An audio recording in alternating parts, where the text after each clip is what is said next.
अभी खाली नहीं है, कितने बजे खाली? 1 घंटे बाद। सुबह का तो सर कितने बजे सुबह पार्क खाली हो जाता है?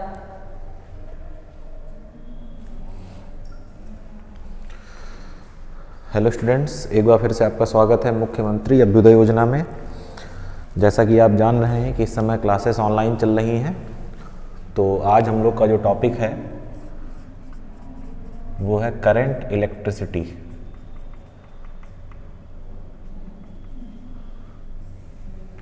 ठीक, तो इसको आज हम लोग स्टार्ट करेंगे। तो सबसे पहले हम लोगों को पढ़ना है इलेक्ट्रिक करंट, मतलब वैद्युत धारा। तो अभी इसकी सिंपल डेफिनेशन जो है वो हम लोग जानते ही हैं। क्या आवेश प्रवाह की दर क्या कहलाती है? धारा कहलाती है। क्या फॉर्मूला लिखते हैं? Q/T। ठीक है, किसी कंडक्टर के पर्टिकुलर एरिया से, यूनिट एरिया से, कौन सा एरिया? क्रॉस सेक्शनल एरिया, अनुप्रस्थ क्षेत्रफल से 1 सेकंड में फ्लो होने वाला जो चार्ज है वो क्या है? करंट है। क्या है वो? करंट। ठीक, मात्रक की बात करेंगे तो आवेश का मात्रक कूलाम, समय का मात्रक सेकंड, और इसी को साइंटिस्ट एम्पियर के नाम पर नाम दे दिया गया है एम्पियर। एम्पियर का मतलब क्या है? ए। ठीक, ये तो बेसिक बात हो गई किसके बारे में? करंट के बारे में। ठीक, यहाँ तक किसी को कोई समस्या नहीं होनी चाहिए। ठीक, अब देखिए जो हम लोग को नेक्स्ट टॉपिक समझना है वो टॉपिक है, इंपॉर्टेंट टॉपिक है। पहले तो चलो धारा घनत्व पढ़ लेते हैं। करंट डेंसिटी,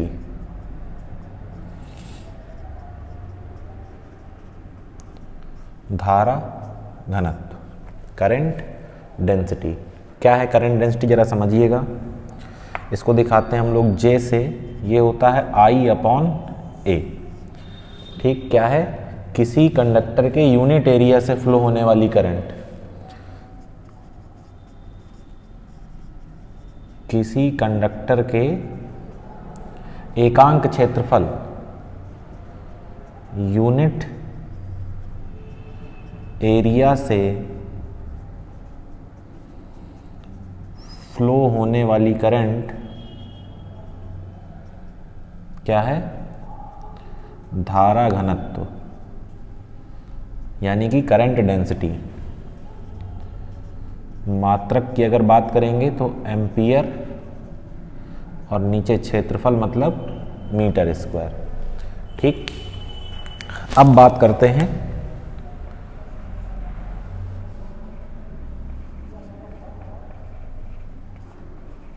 अनुगमन वेग, या इसी का नाम है, अभी पढ़ रहे हो ना, ऊपर पहुंच जाएगी, जाओ।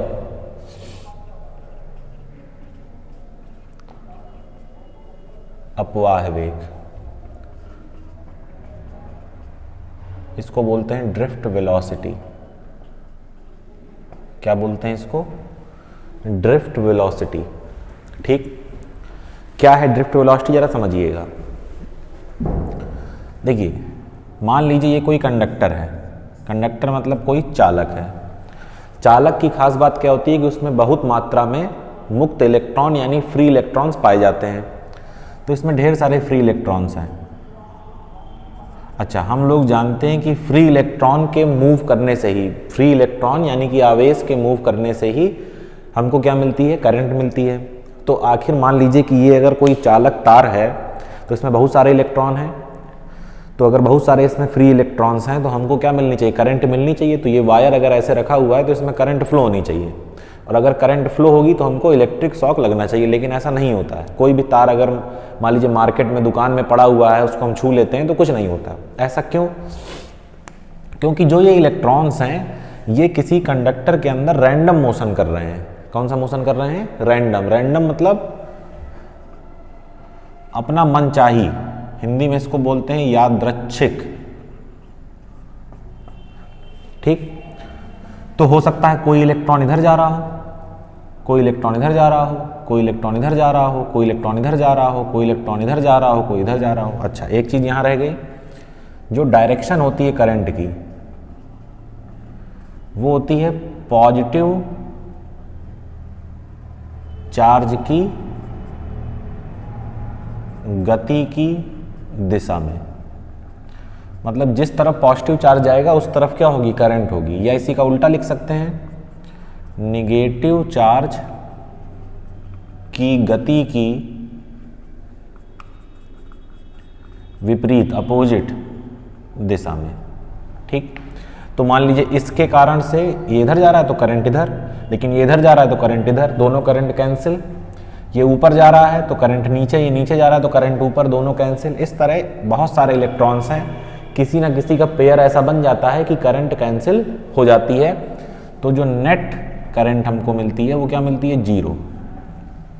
क्यों जीरो मिली, क्योंकि जो नेट फ्लो है ऑफ चार्ज का वो कितना है, जीरो। मतलब आवेशों का औसत प्रवाह है। आवेश प्रवाह की दर क्या है, धारा, लेकिन जो आवेशों का औसत प्रवाह है वो क्या है, जीरो। इसका मतलब क्या है कि जो इनका वेग है u एवरेज औसत वो क्या है, जीरो है। ठीक, अब देखिए करना क्या है हमको, हमने एक कंडक्टर लेना है। ठीक, इसमें बहुत सारे फ्री इलेक्ट्रॉन्स हैं और इसको एक बैटरी से कनेक्ट कर देना है। किससे कनेक्ट कर देना है, एक बैटरी से। मान लीजिए बैटरी का विभवांतर V है। ठीक, ये पॉजिटिव और ये निगेटिव। तो जैसे ही हम बैटरी लगाएंगे तो यहाँ पर एक वैद्युत क्षेत्र उत्पन्न होगा। पढ़ चुके हैं संबंध V बराबर E इंटू डी या E बराबर V बाई डी। तो वैद्युत क्षेत्र की दिशा कहाँ से कहाँ होती है, प्लस से माइनस, पॉजिटिव से नेगेटिव की तरफ। तो इस प्लस से इस माइनस की तरफ एक यहाँ पे इलेक्ट्रिक फील्ड बनी। अब आप लोग जानते हैं कि इलेक्ट्रिक फील्ड जब आएगी तो इलेक्ट्रिक फोर्स आएगा। ठीक, पॉजिटिव चार्ज में फील्ड की डायरेक्शन में और निगेटिव चार्ज में फील्ड की अपोजिट डायरेक्शन में। धनावेश पर वैद्युत क्षेत्र की दिशा में और ऋणावेश पर क्षेत्र की विपरीत दिशा में। तो ये माइनस वाले हैं सब, तो क्षेत्र की विपरीत दिशा में, मतलब इस तरफ क्या लगेगा, फोर्स लगेगा। और किसी कण पर जिस दिशा में बल लगता है वो उसी दिशा में गति करना प्रारंभ कर देता है। तो जितने भी इलेक्ट्रॉन अभी मनचाही दिशाओं में घूम रहे थे, अब वो मनचाही दिशाओं में नहीं घूमेंगे, उन सबको इसी दिशा में, बल की दिशा में घूमना पड़ेगा। अगर सब इलेक्ट्रॉन इस तरफ जाएंगे तो सभी करंट्स कहाँ जाएंगे, इस तरफ, और सब जब एक दिशा में होंगी तो जुड़ जाएंगी। तो जो अभी तक जो करंट शून्य मिल रही थी वो करंट शून्य नहीं मिलेगी। लेकिन ये कब हुआ, ये हुआ एक बैटरी लगाने के बाद। तो किसी बाह्य बैटरी के प्रभाव में, किसी बाह्य बैटरी के प्रभाव में किसी चालक के मुक्त इलेक्ट्रॉनों का जो औसत वेग है वो है अनुगमन वेग या अपवाह वेग। ठीक है ना, दूसरे के प्रभाव में, खुद के प्रभाव में नहीं। ठीक है ना, ये कार रेसिंग जो होती है उसका एक बहुत पॉपुलर वर्ड है क्या, ड्रिफ्ट। कार रेसिंग का बहुत ही पॉपुलर वर्ड है ड्रिफ्ट। जैसे आप बहुत तेज बाइक या कार चला रहे हैं और आपने ब्रेक मारा तेजी से, तो फिर स्लिप होते हुए जो आगे बढ़ रही है। ठीक, या जैसे कोई नाव है और पानी में बहाव बहुत तेज है तो अपने आप ही बहती चली जा रही है। तो वो नाव खुद से नहीं बह रही है, वो उस पानी के बहाव में, उसके प्रभाव में जा रही है। जो गाड़ी स्लिप हो रही है वो किसके प्रभाव में, ब्रेक के प्रभाव में। तो किसी बाह्य कारक, ठीक है ना, एक्सटर्नल एजेंट के कारण जो मूवमेंट हो रहा है वो क्या है, अपवाह, और जो औसत वेग है वो क्या है, अपवाह वेग है। क्लियर है। अब देखें जरा ध्यान से, जो F होता है वो किसके बराबर होता है, Q इंटू ई के। और F का एक सूत्र हम और पढ़ चुके हैं, ma। तो QE, तो यहाँ से A की वैल्यू कितनी आ गई, QE अपॉन M। अब देखिए पहले जो U था, वेग था, वो क्या था, जीरो। बाद में जो हो गया है उसी को क्या बोलते हैं, ड्रिफ्ट वेलोसिटी यानी VD। तो जो हम लोग का सूत्र होता है V बराबर U प्लस AT, इसमें अगर हम लोग लिखें यहाँ तो ये फाइनल हो जाएगा VD, इनिशियल जीरो है, और A की value small e capital E upon M, और टाइम हम लोग लेते हैं कैपिटल ये टाउ। तो VD यानी कि drift velocity small e capital E by M into क्या मिल गया, टाउ मिल गया। ठीक, जहाँ टाउ क्या है, टाउ को बोलते हैं औसत श्रांति काल, एवरेज रिलैक्सेशन टाइम। ठीक है, अब यहीं से फिर ये टॉपिक आगे बढ़ेगा, नोट करें इतना, फिर आगे बात करते हैं।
चलिए आगे बढ़ें।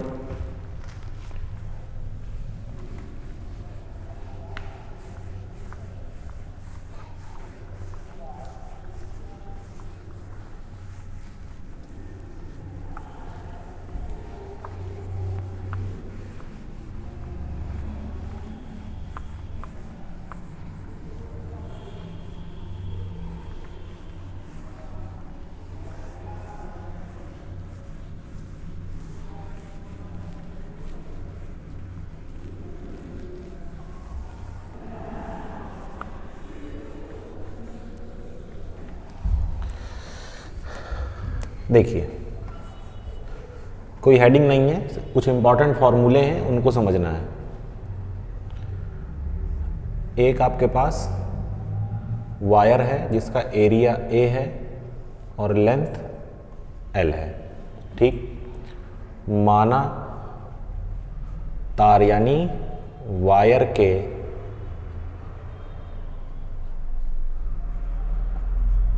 एकांक क्षेत्रफल में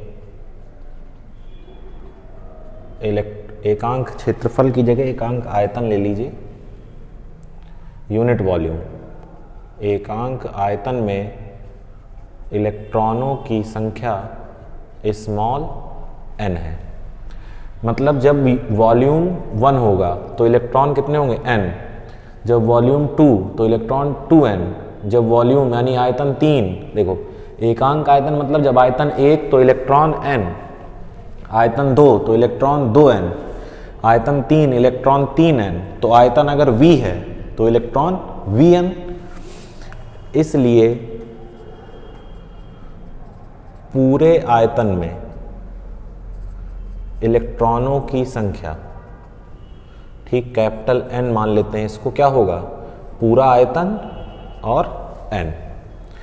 आयतन को क्या लिख सकते हैं, क्षेत्रफल गुणे लंबाई। क्या लिखेंगे, इसलिए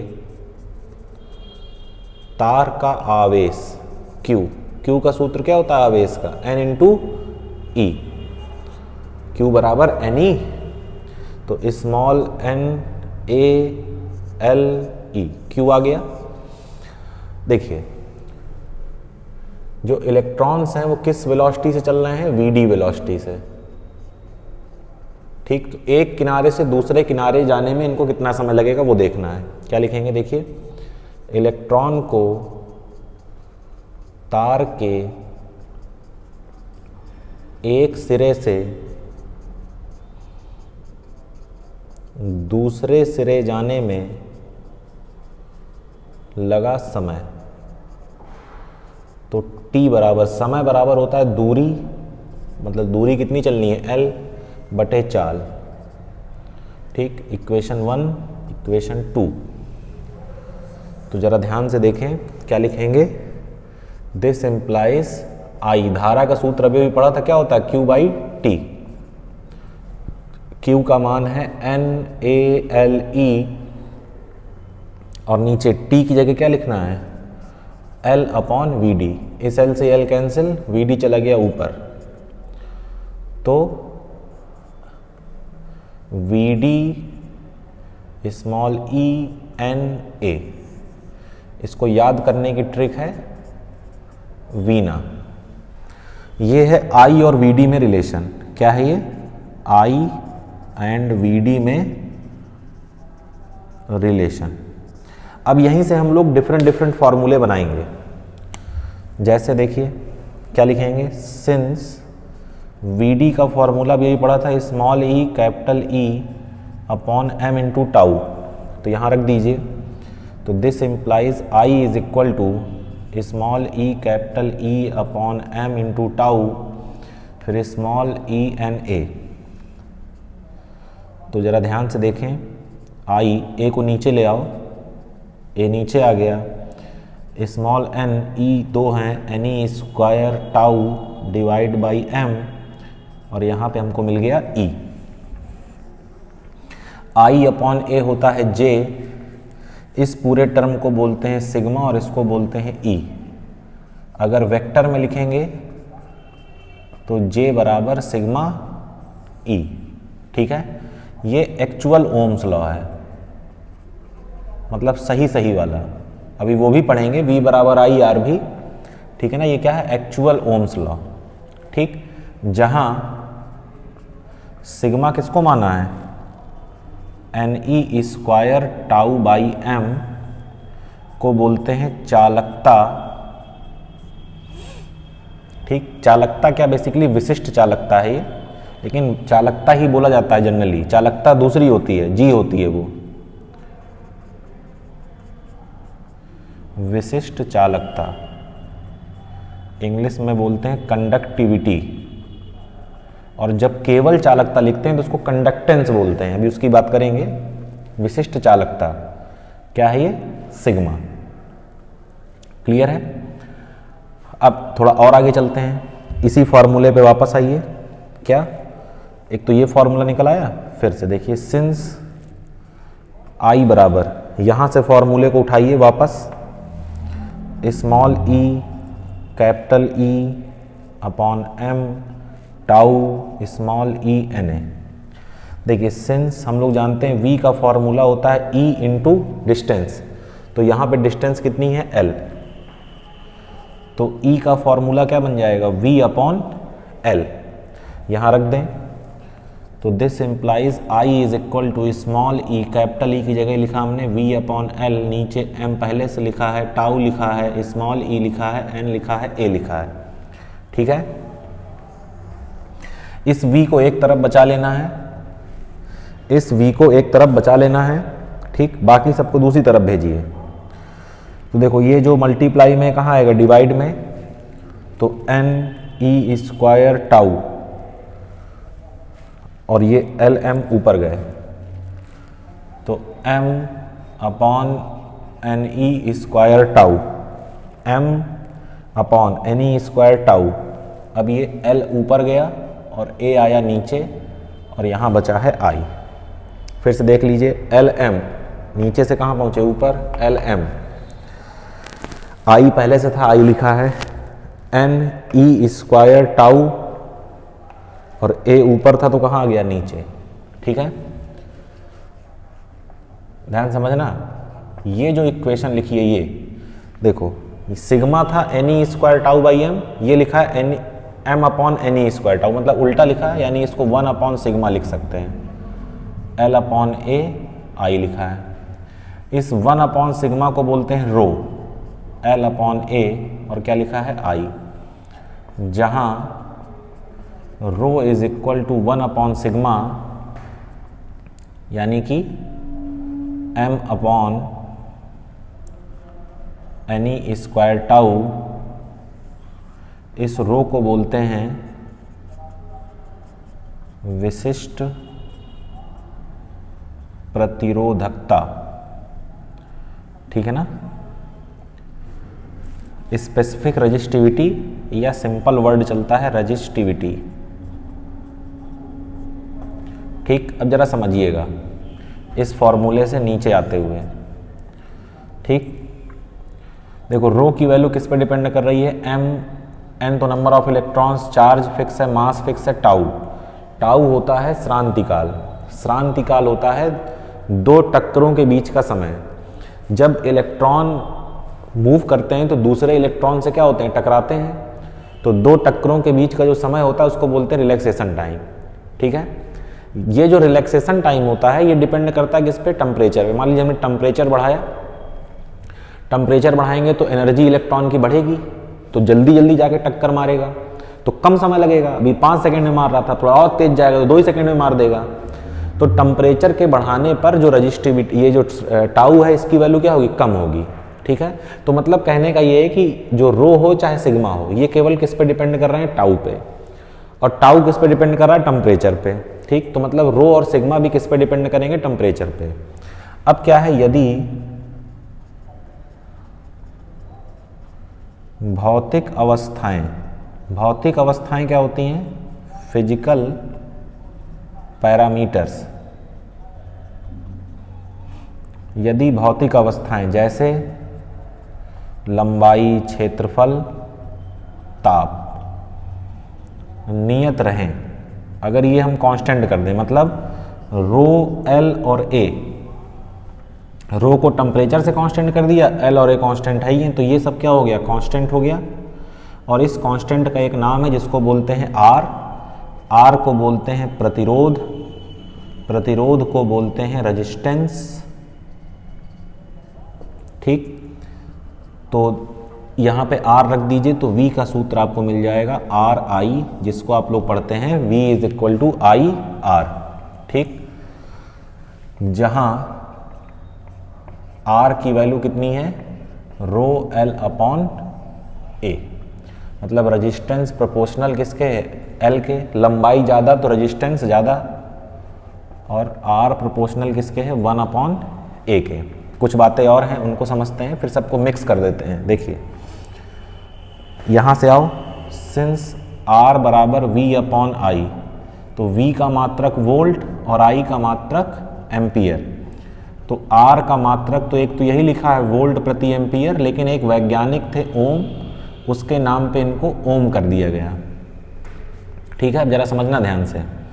दिस इम्प्लाइज रो की वैल्यू कितनी मिलेगी, R, A यहाँ चला गया, L नीचे आ गया, तो देखो ये ओम, क्षेत्रफल मतलब मीटर स्क्वायर और लेंथ मतलब मीटर, 1 मीटर से मीटर चला गया, तो रो का मात्रक क्या मिला हमको, ओम मीटर। अब देखो सिंस सिग्मा किसके बराबर है, 1/रो के, तो 1/ओम मीटर, तो सिग्मा का मात्रक क्या हो जाएगा, ओम इनवर्स मीटर इनवर्स। ओम ऊपर जाके घात -1 और मीटर जाके घात -1। ये जो ओम इनवर्स है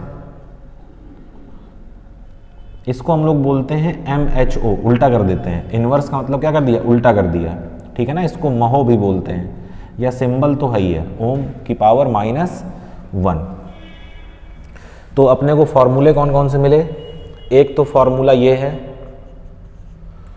एक फॉर्मूला ये है, फिर फॉर्मूला ये है, फिर फॉर्मूला ये है, फिर फॉर्मूला ये है, फिर फॉर्मूला ये है। क्लियर है, बात समझ में आ रही है। ये कुछ याद करने का सिस्टम नहीं है, ठीक है ना। याद तो आप सीधे फॉर्मूले भी कर सकते हैं, ये एक जनरलाइज कॉन्सेप्ट समझाया गया है कि कहाँ से शुरुआत होती है फॉर्मूलों की। ठीक है ना, हम लोग ये फॉर्मूला कैसे ड्राइव करते हैं, हम लोग बता देते हैं आर एल के प्रोपोर्शनल है, फिर ये है, फिर प्रोपोर्शनलिटी डाके रो लगा दिया, उल्टा नहीं करना, ये सीधा प्रोसेस है। ठीक, अब देखिए इसका एप्लीकेशन क्या है। पुराने ज़माने में जब छोटे मोबाइल चला करते थे, नोकिया वगैरह के, तो उनकी बैटरी सोचो कितनी छोटी रहती होगी आज के फ़ोनों के कंपेयर में। आज तो 5000 mAh 6000 mAh खूब बड़ी बड़ी बैटरी आती हैं। तब के छोटे से फ़ोन थे, छोटी सी बैटरी होती थी, लेकिन तब भी उसको चार्ज होने में 5-5 6-6 घंटे लगते थे। कई लोग रात भर चार्ज में लगाए रहते थे। क्यों, सोचो जरा, आजकल के फ़ोन 2 घंटे में चार्ज हो जाते हैं, जब कितनी बड़ी बैटरी है। तब के फ़ोन छोटी सी बैटरी में 5-5 घंटे तक चार्ज नहीं हो पाते थे। उसका कारण क्या था कि पहले खूब लंबे लंबे तार आते थे चार्जर के, और बहुत पतले तार हुआ करते थे। अगर गाँव में आपके पास घर में किसी के फ़ोन हो पुराना, तो आप उसको चेक कर सकते हैं। तो जब तार आपने लंबा कर दिया तो लेंथ बढ़ाई तो रेजिस्टेंस बढ़ गया। और देखो आर की वैल्यू देखो, अगर रेजिस्टेंस ज़्यादा है, इन्वर्स में है ना ये, अगर रेजिस्टेंस ज़्यादा तो करंट क्या होगी, कम होगी। तो करंट धीरे धीरे मिलती है किसको, बैटरी को, तो बैटरी धीरे धीरे चार्ज होती है। ठीक है ना, मतलब बड़े अप्लायंस को ज़्यादा करंट चाहिए, जितनी करंट मिलेगी उतना जल्दी वो चार्ज होगा। तो ये बात हो गई पहले यहाँ की। अब आप कभी भी गौर करिएगा, जो घरों में हमारे इलेक्ट्रॉनिक उपकरण होते हैं, इलेक्ट्रॉनिक अप्लायंस होते हैं, जैसे हैवी अप्लायंस जैसे फ्रिज, AC, वॉशिंग मशीन, इन सब के जो वायर होंगे वो हमेशा नॉर्मल पंखे और बल्ब के वायर से क्या होंगे, मोटे होंगे, थिक होंगे। कभी भी चेक करिएगा। तो जब आप एरिया बढ़ा देंगे, मोटा वायर ले लेंगे, तो रेजिस्टेंस कम हो जाएगा, और जब रेजिस्टेंस कम हो जाएगा तो करंट बढ़ जाएगी, क्योंकि हैवी अप्लायंस को ज़्यादा करंट चाहिए।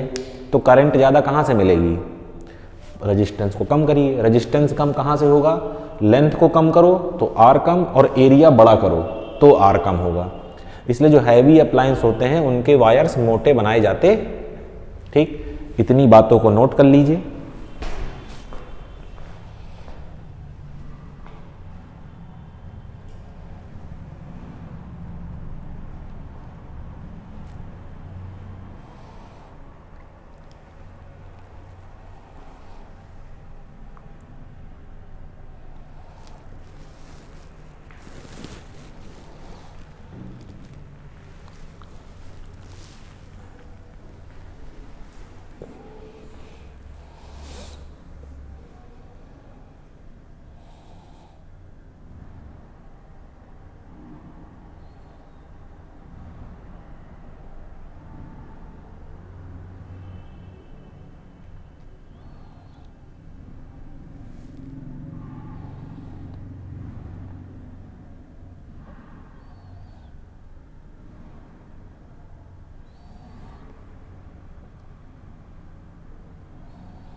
देखिए, प्रतिरोध पर ताप का प्रभाव, इंपॉर्टेंट फॉर्मूला निकल के आने वाला है। किसके लिए पढ़ रहे हैं? केवल चालकों के लिए। देखिए, अभी हमने फॉर्मूला पढ़ा, since R is equal to rho L upon A, और रो की वैल्यू थी m upon NE square tau L upon A. मतलब जो R है वो प्रोपोर्शनल है 1 अपॉन टाउ के। ठीक, जब चालकों यानी कंडक्टर्स का ताप यानी टेम्परेचर बढ़ाते हैं तो टाउ की वैल्यू कम होती है, और अगर टाउ कम होगा तो आर क्या होगा? बढ़ेगा। इसलिए आर की वैल्यू बढ़ती है। तो क्या निष्कर्ष निकला? ताप बढ़ाया तो आर बढ़ गया। मतलब if temperature increases resistance also increases. ठीक, अब देखिए फॉर्मूला कैसे बनाना है। माना T1 डिग्री सेल्सियस पर प्रतिरोध R1 है तथा T2 डिग्री सेल्सियस पर प्रतिरोध R2 है। ठीक, इसलिए प्रतिरोध में वृद्धि, रेजिस्टेंस में कितना इंक्रीमेंट आया, यानी डेल्टा आर, ये प्रोपोर्शनल होता है प्रारंभिक प्रतिरोध के, इनिशियल रेजिस्टेंस के। पहले कितना था उसी पर डिपेंड करेगा। एग्जाम्पल के लिए अगर मैं आपको समझाना चाहूँ तो मान लीजिए पहले रेजिस्टेंस था 10 ओम। अब जो कंडक्टर हमने लिया है, जब उसमें टेम्परेचर हम बढ़ाते हैं 10 डिग्री सेल्सियस तो चेंज आता है 1 ओम का, तो नया रेजिस्टेंस कितना हो जाएगा? 11 ओम। ठीक है ना। 1 का मतलब क्या है? 10 का कितने परसेंट? 10%। कितने का इंक्रीमेंट आया? 10% का। लेकिन अगर मान लीजिए यही पहले से 100 ओम होता और फिर से हम कितना बढ़ाते? 10 डिग्री सेल्सियस, तो फिर से इंक्रीमेंट कितने का आता? 10% का। तो फिर डेल्टा आर कितना आ जाता है इस बार? 10 ओम। बात समझ में आ रही कि नहीं? तो जो डेल्टा आर है चेंज है, पहले 1 ओम था। क्यों? क्योंकि पहले ओरिजिनल रेजिस्टेंस भी तो कम था। ओरिजिनल रेजिस्टेंस ज़्यादा होगा तो चेंज भी क्या आएगा? ज़्यादा आएगा। तो इसके प्रोपोर्शनल। फिर डिपेंड करता है कि कितना टेम्परेचर आपने बढ़ाया है। मान लो पहले T1 था 40, आपने 60 कर दिया। कितना बढ़ाया? 20 बढ़ाया। कैसे निकाला? T2 minus T1। तो T2 माइनस T1 टाइम नहीं है, ध्यान देना, टेम्परेचर है डिग्री सेल्सियस में। जब कैपिटल T लिखा होता है तो मतलब केल्विन की बात होती है, और जब स्मॉल t लिखा होता है तो डिग्री सेल्सियस की बात होती है। ठीक, दोनों को क्या कर दीजिए? मर्ज कर दीजिए। 1 व 2 को मिलाने पर तो डेल्टा आर प्रोपोर्शनल तो हम लोग लिख सकते हैं R1 T2 माइनस T1। ठीक, प्रोपोर्शनलिटी हटाएंगे तो कांस्टेंट लगाना पड़ेगा। तो delta R is equal to constant होता है अल्फा, R1 है T2 माइनस T1, जहां अल्फा को बोलते हैं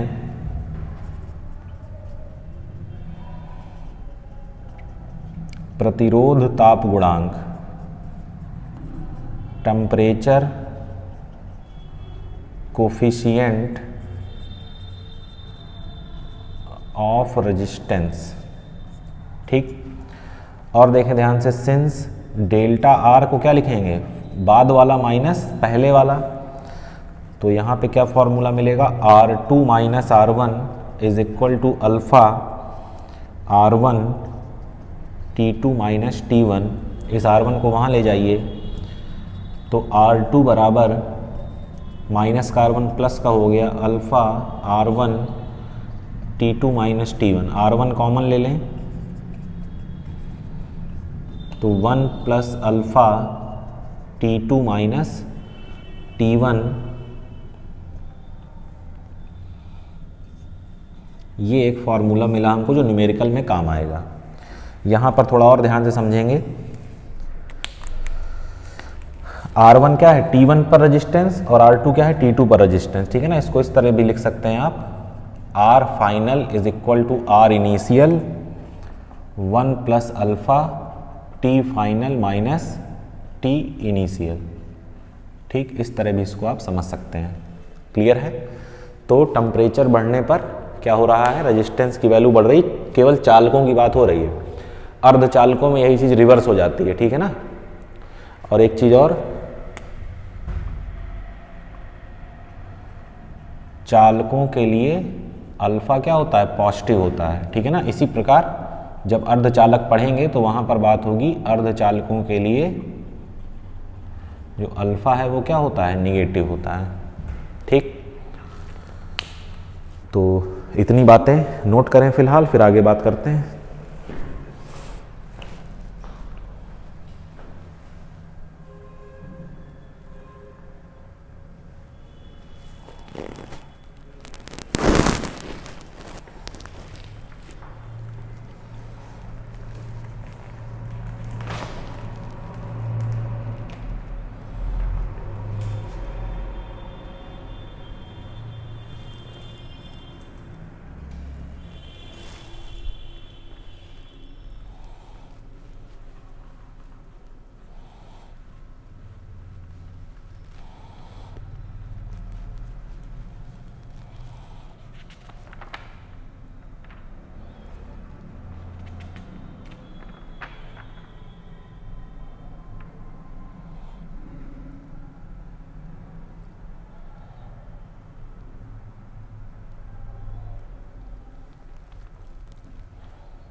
ये प्रोपोर्शनलिटी है, ध्यान देना, और ये अल्फ़ा ही है, मतलब कन्फ्यूजन हो जाना कि ये क्या है। ये समानुपाती का चिन्ह है और ये अल्फ़ा कांस्टेंट है।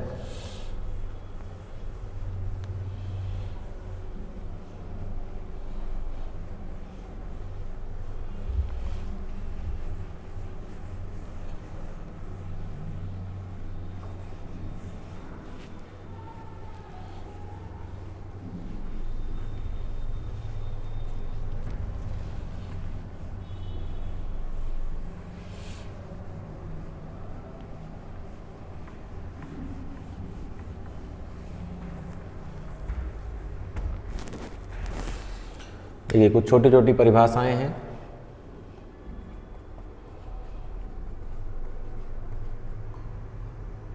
गतिशीलता,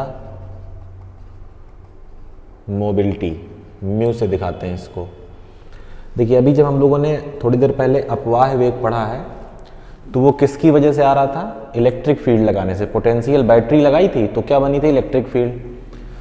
तो जो अपवाह वेग होता है, ड्रिफ्ट वेलोसिटी, वो डायरेक्टली प्रोपोर्शनल किसके होती है? इलेक्ट्रिक फील्ड की। जितनी इलेक्ट्रिक फील्ड उतना ही ज़्यादा फोर्स, उतनी ही ज़्यादा वेलोसिटी। तो अगर प्रोपोर्शनलिटी हटा के इक्वल लगाएं तो एक कांस्टेंट लगाना पड़ेगा, वही कांस्टेंट है म्यू, Vd/E। क्लियर है?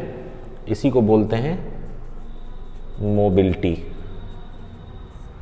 मात्रक की अगर बात की जाए तो वेग का मात्रक जानते हैं मीटर पर सेकेंड, और वैद्युत क्षेत्र का मात्रक एक तो न्यूटन पर कूलाम होता है, और एक अभी अभी जो बार बार इक्वेशन यूज कर रहे हैं ईडी, तो E = V/D, वोल्ट पर मीटर, वोल्ट पर मीटर।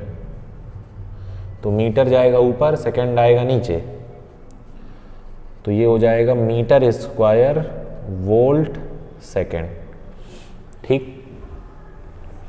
अब इसके बाद हमको पढ़ना है VI ग्राफ, मतलब विभव या विभवांतर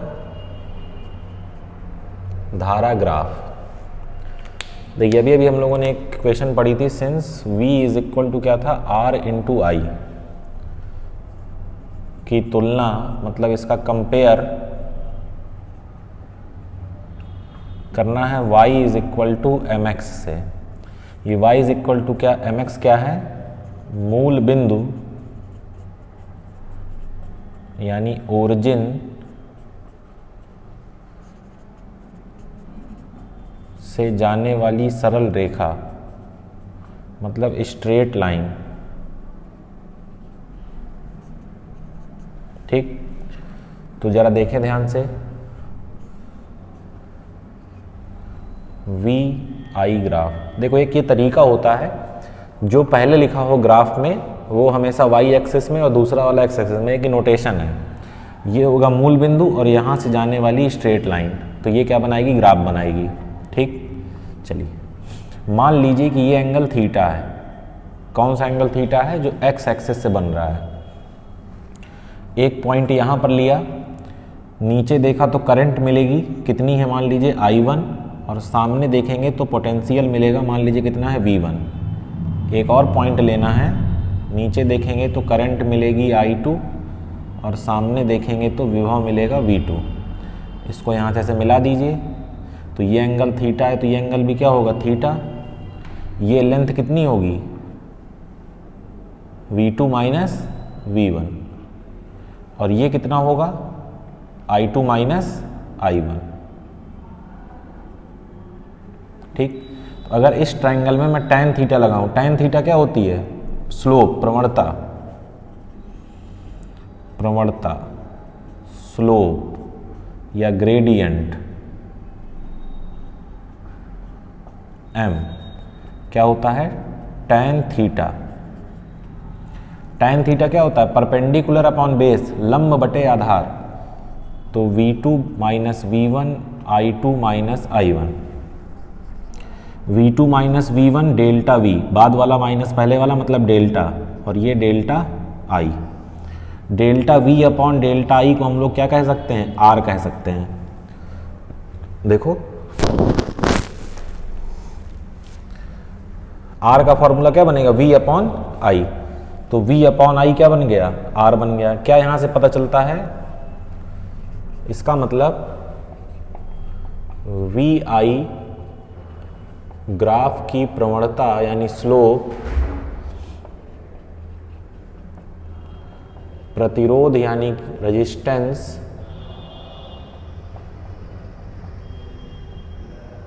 को बताती है। मतलब कोई ग्राफ देके रेजिस्टेंस पूछ रहा हो तो उस ग्राफ का क्या निकाल लीजिए, स्लोप निकाल लीजिए। क्या निकाल लीजिए, स्लोप। तो आपको क्या मिल जाएगा, रेजिस्टेंस मिल जाएगा। नोट डाउन कर लें।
तो देखिए आज हम लोगों ने क्या क्या पढ़ लिया इस टॉपिक में। हम लोगों ने करंट के बारे में जाना, फिर हम लोगों ने ड्रिफ्ट वेलोसिटी अनुगमन वेग के बारे में जाना, फिर करंट और अनुगमन वेग में संबंध जाना, फिर उसके बाद कई सारे फार्मूले निकाले हम लोगों ने। ओम्स लॉ जो V is equal to I R आप पढ़ते हैं, एक और J is equal to sigma E उसको समझा, टेम्परेचर पे रेजिस्टेंस कैसे डिपेंड करता है उसको समझा, रेजिस्टेंस का काम क्या है, करंट का अपोज करना उसको समझा।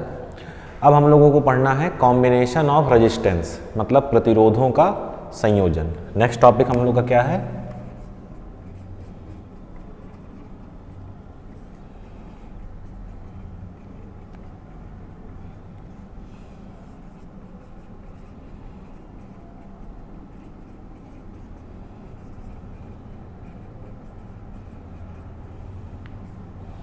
ठीक। तो इस टॉपिक को हम लोग कवर करेंगे नेक्स्ट क्लास में।